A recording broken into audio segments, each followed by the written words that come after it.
Hi guys, welcome back to my channel Priya Deepu vlogs. ನಾನು ನಿಮ್ಮ Priyanka. Last ವಿಡಿಯೋದಲ್ಲಿ ನೋಡಿರ್ಬೋದು ನೀವು, ನಾವು ಹೊಸ ಕಾರ್ನ ಪರ್ಚೇಸ್ ಮಾಡಿದ್ವಿ. ಆ್ಯಂಡ್ ಮೊದಲನೇದಾಗಿ ಮನೆ ದೇವರ ಅನುಗ್ರಹ ಇರಬೇಕು ಅಂತ ಹೊರಟಿರೋದು. ನಾವು ಮನೆ ದೇವರಿಗೆ ಪೂಜೆ ಸಲ್ಲಿಸ್ಕೊಂಬರೋಣ ಅಂತ. ಇವತ್ತು ಶನಿವಾರ, ಶ್ರಾವಣ ಶನಿವಾರ ಆಗಿರೋದ್ರಿಂದ ಯಾವುದೇ ಅರ್ಜೆನ್ಸಿ ಏನೂ ಇರೋದಿಲ್ಲ. ದಿನ ಪೂರ್ತಿ ದೇವಸ್ಥಾನ ಓಪನ್ ಇರುತ್ತೆ, ಪೂಜೆ ನಡೀತಾನೆ ಇರುತ್ತೆ ಅನ್ನೋ ಕಾರಣಕ್ಕೆ ನಿಧಾನಕ್ಕೆ ಬ್ಯಾಂಗ್ಳೂರಿಂದ ಹೊರಟಿದ್ದೀವಿ.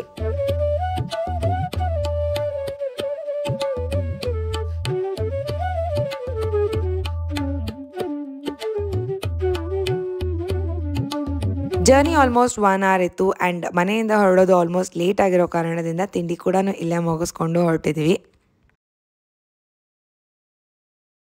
ನಾಟಿ ಚೇಪೆಕಾಯಿ ಸಿಗೋದು ತುಂಬಾ ಅಪರೂಪ ಆಗಿದೆ. ಆಲ್ಮೋಸ್ಟ್ ಎಲ್ಲ ಹಣ್ಣುಗಳು ಹೈಬ್ರಿಡ್ ಕ್ವಾಲಿಟಿಯಲ್ಲೇ ಮಾರ್ಕೆಟಲ್ಲಿ ಅವೈಲೇಬಲ್ ಇದೆ. ಈ ಥರ ಎಲ್ಲನ ನನಗೆ ಸಿಕ್ಕಿದಾಗ ಖಂಡಿತವಾಗ್ಲೂ ಪರ್ಚೇಸ್ ಮಾಡ್ತೀನಿ. ಅದರ ರುಚಿ ಏನಿರುತ್ತೆ ಅದನ್ನು ಯಾವತ್ತೂ ಮರೆಯೋದಕ್ಕೆ ಆಗೋದಿಲ್ಲ.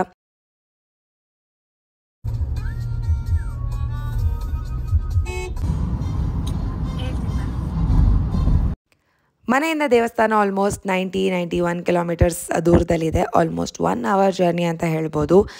ನಮ್ಮ ಮನೆಯ ದೇವರು ಮೋಕ್ಷಗಿರಿ ಶ್ರೀ ಲಕ್ಷ್ಮೀ ರಂಗನಾಥ ಸ್ವಾಮಿ ದೇವಸ್ಥಾನ ಐನಾಪುರ ಅನ್ನೋ ಒಂದು ಸಣ್ಣ ಹಳ್ಳಿಯಲ್ಲಿದೆ. ಕ್ಯಾತ್ಸಂದ್ರ ದಾಬಸ್ಪೇಟೆ ಅದರ ಹತ್ರ ಅಂತ ಹೇಳ್ಬೋದು. ಕಂಪ್ಲೀಟ್ ಲೊಕೇಶನ್ ನನಗೆ ಅಷ್ಟಾಗಿ ಗೊತ್ತಿಲ್ಲ.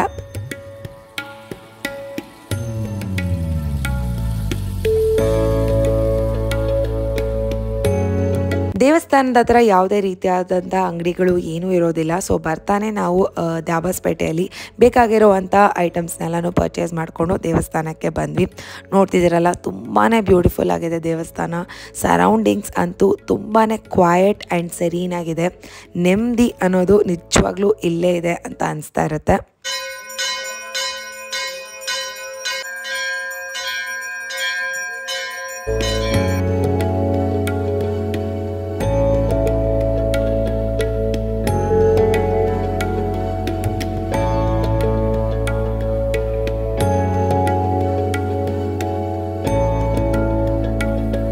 ಮೊದಲನೇದಾಗಿ ನಾವು ಬೆಟ್ಟದ ಮೇಲೆ ಇರುವಂಥ ರಂಗನಾಥ ಸ್ವಾಮಿ, ಶ್ರೀದೇವಿ, ಭೂದೇವಿ ಆ್ಯಂಡ್ ಗರುಡ ಸ್ತಂಭ ಇಷ್ಟಕ್ಕೆ ಪೂಜೆನ ಸಲ್ಲಿಸಬೇಕಾಗತ್ತೆ. ಅದರ ನಂತರ ನಾವು ಕೆಳಗಡೆ ಆಂಜನೇಯ ಸ್ವಾಮಿ ದೇವಸ್ಥಾನದಲ್ಲಿ ಹೋಗಿ ಪೂಜೆನ ಮಾಡ್ಕೋಬೇಕು.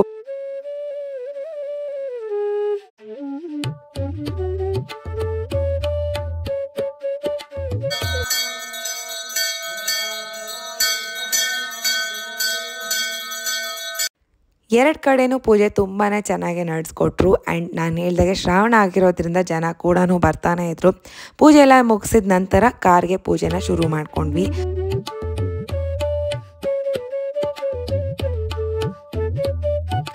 ಯಾವುದೇ ಬೇರೆ ದೇವರುಗಳಲ್ಲಿ ನಾವು ಏನೇ ಹರಕೆಯನ್ನು ಹೊತ್ಕೊಂಡಿದ್ರೇನು ಮನೆ ದೇವರ ಅನುಗ್ರಹ ಆಶೀರ್ವಾದ ಇಲ್ಲ ಅಂತಂದರೆ ಅಭಿವೃದ್ಧಿ ಆಗೋದಾಗಲಿ ಅಥವಾ ಆಸೆ ಆಕಾಂಕ್ಷೆಗಳು ಈಡೇರಿಸೋದಾಗಲಿ ಯಾವುದೂ ಮುಂದಕ್ಕೆ ನಡೆಯೋದೇ ಇಲ್ಲ ಅಂತ ನಮ್ಮ ಅಪ್ಪ ಅಮ್ಮ ಹೇಳ್ತಾನೆ ಬರ್ತಾರೆ. ಸೊ ಆಗಾಗ ನಮ್ಮ ಮನೆ ದೇವರು, ನಿಮ್ಮ ಮನೆ ದೇವ್ರಿಗೆ ವಿಸಿಟ್ ಮಾಡ್ತಾ ಇರಿ, ಪೂಜೆನ ಸಲ್ಲಿಸ್ತಾ ಇರಿ, ಅನುಗ್ರಹನ ಪಡ್ಕೊತಾ ಇರಬೇಕು.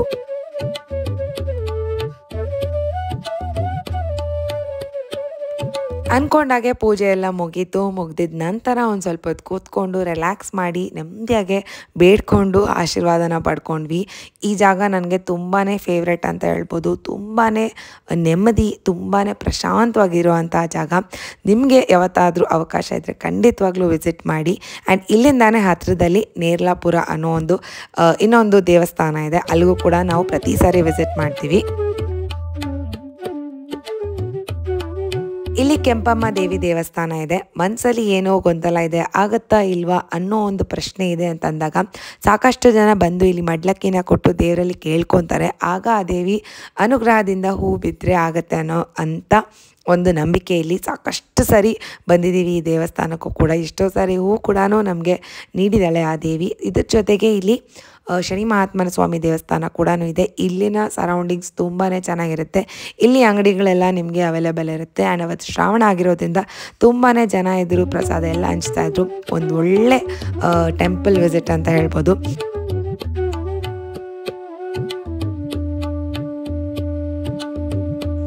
ತುಮಕೂರಲ್ಲಿ ಟೆಂಪಲ್ ವಿಸಿಟೆಲ್ಲ ಮುಗಿಸ್ಕೊಂಡು ನಾ ಹೊರಟಿದ್ದು ಚಿಕ್ಕಬಳ್ಳಾಪುರ ಕಡೆಗೆ.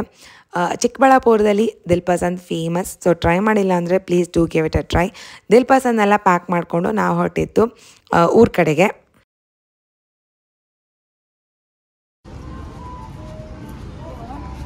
ತುಮಕೂರು ಟು ಚಿಕ್ಕಬಳ್ಳಾಪುರ ಹೈವೇಲಿ ಯಾವುದೇ ರೀತಿಯಾದಂಥ ಹೋಟೆಲ್ಸ್ ಅವೈಲೇಬಲ್ ಇರಲಿಲ್ಲ. ಸೊ ಫೈನಲಿ ಊರ ಹತ್ರನೇ ಇರುವಂಥ ಬರ್ಗರ್ ಕಿಂಗ್ಗೆ ರೀಚ್ ಆಗಿ ಲೈಟಾಗೆ ಸ್ನ್ಯಾಕ್ಸ್ನ ತಿಂದು ಆಮೇಲೆ ನಾವು ಮನೆ ಕಡೆ ಹೊರಟ್ವಿ.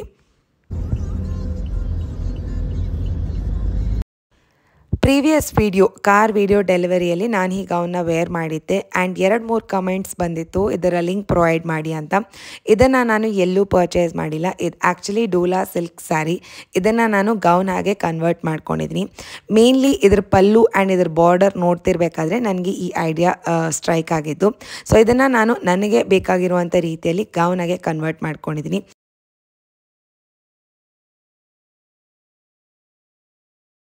ಸ್ಯಾರಿ ಪಲ್ಲುವಲ್ಲಿ ಡಿಸೈನ್ ಇತ್ತು ಅಂತ ಅದನ್ನು ಅಪ್ಪರ್ ಪಾರ್ಟ್ಗೆ ಬಳಸ್ಕೊಂಡು ಮಿಕ್ಕಿದ ಪ್ಲೇನ್ ಸ್ಯಾರಿನೆಲ್ಲನೂ ನಾನು ಬಾಟಮ್ ಫ್ಲೋರ್ ಲೆಂತ್ ಅನಾರ್ಕಲಿಯಾಗಿ ಸ್ಟಿಚ್ ಮಾಡಿಸ್ಕೊಂಡಿದ್ದೀನಿ.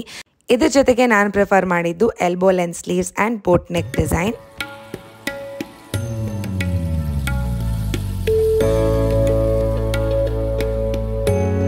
ಫೈನಲಿ ಹಾಗೋ ಈಗೋ ಊರಿಗೆ ರೀಚ್ ಆದ್ವಿ. ರೀಚ್ ಆಗ್ತಾ ಸುಮಾರು ಸಂಜೆನೇ ಆಗಿಬಿಟ್ಟಿತ್ತು. ಆ್ಯಂಡ್ ಇವತ್ತು ಇನ್ನೊಂದು ವಿಶೇಷ ಆಗಿತ್ತು, ರಕ್ಷಾ ಬಂಧನ್. ಇಲ್ಲಿ ಪುಟ್ಟನ ತಂಗಿ ಬಿಂದು ಕೂಡ ಮೊದಲನೇ ಬಾರಿ ಅವ್ರಿಗೆ ರಕ್ಷಾ ಬಂಧನ ಕಟ್ತಾ ಇದ್ಲು. ತುಂಬಾ ಖುಷಿ ಆಗ್ತಿತ್ತು. ಬಿಕಾಸ್ ಮಕ್ಕಳು ದೊಡ್ಡವರಾಗ್ತಾ ಅವ್ರಿಗೆ ಈ ಸಂಬಂಧಗಳ ವ್ಯಾಲ್ಯೂ ಅಥವಾ ಇಂಥ ಇಂಪಾರ್ಟೆಂಟ್ ದಿನಗಳ ಬೆಲೆ ಗೊತ್ತಾಗುತ್ತೆ ಅಂತಂದರೆ ತುಂಬಾ ಖುಷಿ ಆಗುತ್ತೆ. ಆರ್ಯನ್ಗೆ ಬಿಂದು ಫ್ರೆಂಡ್ಶಿಪ್ ಬ್ಯಾಂಡ್ನ ಕಟ್ತಾ ಇದ್ಲು. ಸೊ ಒಂದೇ ದಿನದಲ್ಲಿ friendship day, Raksha Bandhan, car ಪೂಜೆ ಎಲ್ಲನೂ ಮುಗಿಸ್ಕೊಂಡ್ವಿ. ಜೊತೆಗೆ ಜೋರಾದ ಮಳೆ.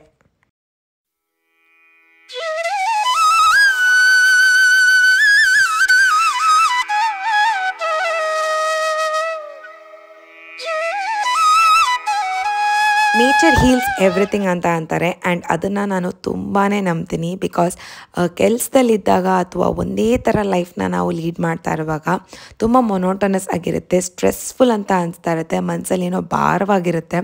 ಆದರೆ ಈ ಥರ ಒಂದು ಸಣ್ಣ ಬ್ರೇಕ್ನ ತೊಗೊಂಡು ಹೊರಗಡೆ ಬಂದಾಗ ತುಂಬಾ ಲೈಟ್ ಫೀಲ್ ಅಂತ ಅನಿಸ್ತಾ ಇರುತ್ತೆ, ರಿಲ್ಯಾಕ್ಸ್ಡ್ ಅಂತ ಅನಿಸ್ತಾ ಇರುತ್ತೆ. ಮೈಂಡೆಲ್ಲ ಖಾಲಿಯಾಗಿ ಒಂದು ನ್ಯೂ ಸ್ಟಾರ್ಟ್ ಅಂತಲೇ ಹೇಳ್ಬೋದು.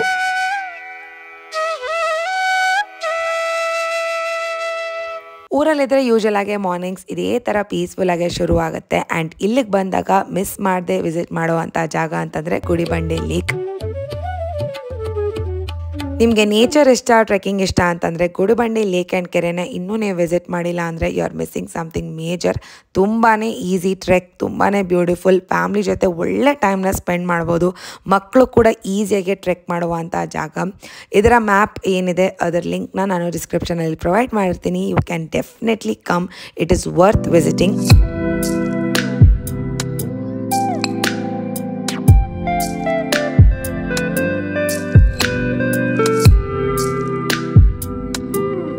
ಗುಡಿಬಂಡೆ ಬೆಟ್ಟನ ನಾವು ಸಾಕಷ್ಟು ಬಾರಿ ಟ್ರೆಕ್ನ ಮಾಡಿದ್ದೀವಿ. ಅದರ ವ್ಲಾಗ್ಸ್ ಕೂಡ ನಾನು ಮಾಡಿದ್ದೀನಿ. ಅದರ ಲಿಂಕ್ಸ್ನ ನಾನು ಇಲ್ಲೇ ಬಿಲೋ ಕಮೆಂಟಲ್ಲಿ ಪ್ರೊವೈಡ್ ಮಾಡಿರ್ತೀನಿ. ಬೇಕು ಅಂದರೆ ನೀವು ನೋಡಿ ಹೇಗಿದೆ ಅಂತೆಲ್ಲ ಚೆಕ್ಔಟ್ ಮಾಡಿ ಆಮೇಲೆ ವಿಸಿಟ್ ಕೂಡ ಮಾಡ್ಬೋದು.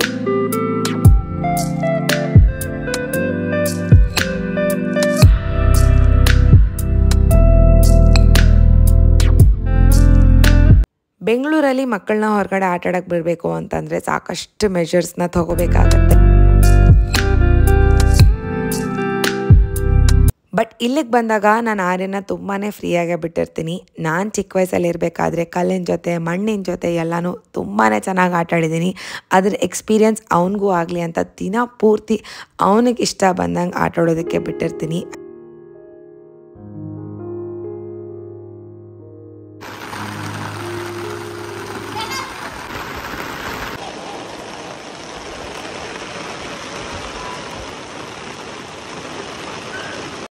ವೆದರ್ ತುಂಬಾ ಚೆನ್ನಾಗಿತ್ತು, ದಿನ ಪೂರ್ತಿ ಮಳೆ ಬರ್ತಿತ್ತು. ಆ್ಯಂಡ್ ಈ ಥರ ಇದ್ದಾಗ ಮಕ್ಕಳನ್ನ ರೂಮಲ್ಲಿ ಕೂಡ ಹಾಕಿ ಆಟಾಡಿ ಅಂತಂದರೆ ಆಡ್ತಾರ? ಖಂಡಿತವಾಗ್ಲೂ ಇಲ್ಲ. ಅವ್ರಿಗೂ ಒಂದು ಸ್ವಲ್ಪ ಎಕ್ಸ್ಪೀರಿಯೆನ್ಸ್ ಆಗಲಿ ಅಂತ ಸ್ವಲ್ಪ ಮಳೆಯಲ್ಲಿ ನೆಂದು ಆಟಾಡಿ ನಾನು ಕೂಡ ಎಂಜಾಯ್ ಮಾಡಿದೆ.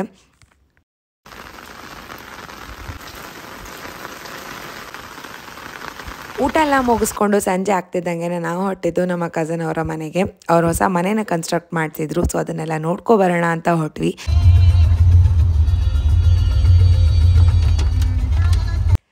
ಈ ಥರ ವೆದರ್ ಇದ್ದಾಗ ಬಿಸಿ ಬಜ್ಜಿ ಬೋಂಡ ಮಿಸ್ ಮಾಡೋಕ್ಕಾಗತ್ತಾ? ಖಂಡಿತವಾಗ್ಲೂ ಇಲ್ಲ. ಬಿಸಿ ಬಿಸಿ ಬಜ್ಜಿ ಬೋಂಡ ಎಲ್ಲ ಹಾಕ್ಕೊಟ್ಟಿದ್ರು, ಅದನ್ನೆಲ್ಲ ತಿಂದು ಅವ್ರ ಹೊಸ ಮನೆ ಕಡೆಗೆ ಹೋಗಿ ಎಲ್ಲ ನೋಡಿಕೊಂಡು ಆಲ್ಮೋಸ್ಟ್ ಅವತ್ತಿನ ದಿನನ ಇದೇ ರೀತಿ ಎಂಡ್ ಮಾಡಿದ್ವಿ. ಮತ್ತು ಯಾವುದೇ ವ್ಲಾಗ್ ಮಾಡೋದಕ್ಕೆ ಆಗಲಿಲ್ಲ. ಅಲ್ಲಿಂದ ಸೀದಾ ಹೊಟ್ಟಿದ್ದು ನಾವು ಬ್ಯಾಂಗ್ಳೂರು ಕಡೆಗೆ. ಈ ಸಣ್ಣ ವ್ಲಾಗ್ ನಿಮ್ಗೆ ಇಷ್ಟ ಆಗಿದ್ರೆ ಲೈಕ್ ಮಾಡಿ, ಶೇರ್ ಮಾಡಿ and please do subscribe to my channel. ಸಿಗ್ತೀನಿ ಇನ್ನೊಂದು ವೀಡಿಯೋದಲ್ಲಿ. ಅಂಟಿಲ್ ದೆನ್ ಟೇಕ್ ಕೇರ್, ಬಾಯ್.